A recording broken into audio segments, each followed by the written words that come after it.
Britain's housing crisis epitomises the failures of capitalist property relations, where the fundamental human need for a home is commodified and exploited for profit. From the viewpoint of anarchism, the injustices perpetuated by landlords within this system are glaringly apparent.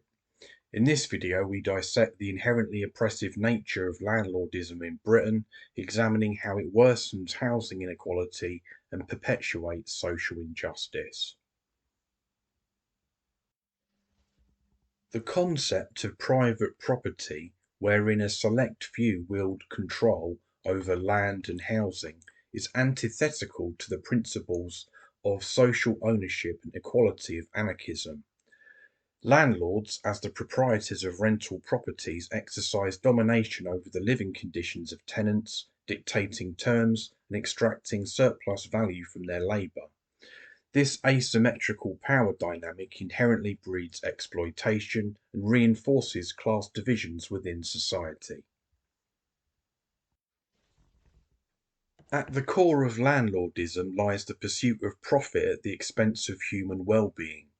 Rent extraction, driven by market forces and speculative interests, perpetuates a cycle of constant rent hikes and unaffordable housing.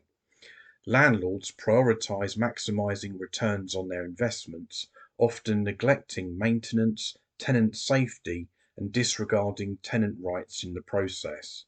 The commodification of housing transforms shelter, a basic human necessity, into a speculative asset, worsening housing insecurity and homelessness. Anarchists desire the abolition of private property and the establishment of communal ownership and control over housing resources that also empowers the individual. This necessitates autonomous horizontal organising and collective direct action to challenge the power of landlords and reclaim housing as a public good. Through tenant unions, mutual aid networks and direct action campaigns, communities and individuals can resist evictions, demand better housing conditions, and build solidarity.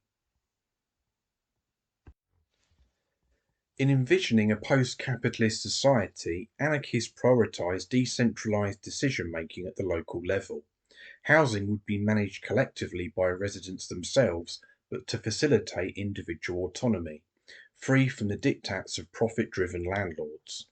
This model emphasises housing cooperatives, autonomous organising from below, mass squatting of empty properties, and alternative forms of tenure that prioritise affordability, sustainability, and social inclusion, and also the demand for the building of much needed social housing and decent homes for all.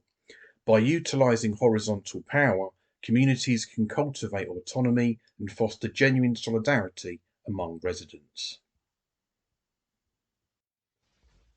Britain's housing crisis is not merely a symptom of market failures, but a manifestation of deeper structural inequalities inherent to capitalist society. Anarchism offers a radical critique of and opposition to landlordism, advocating for the abolition of private property and the establishment of truly egalitarian housing based on principles of solidarity and mutual aid. By challenging the power of landlords and asserting community control over housing resources that facilitates the autonomy of the individual, we can strive towards a future where housing is a universal freedom rather than a commodity for profit.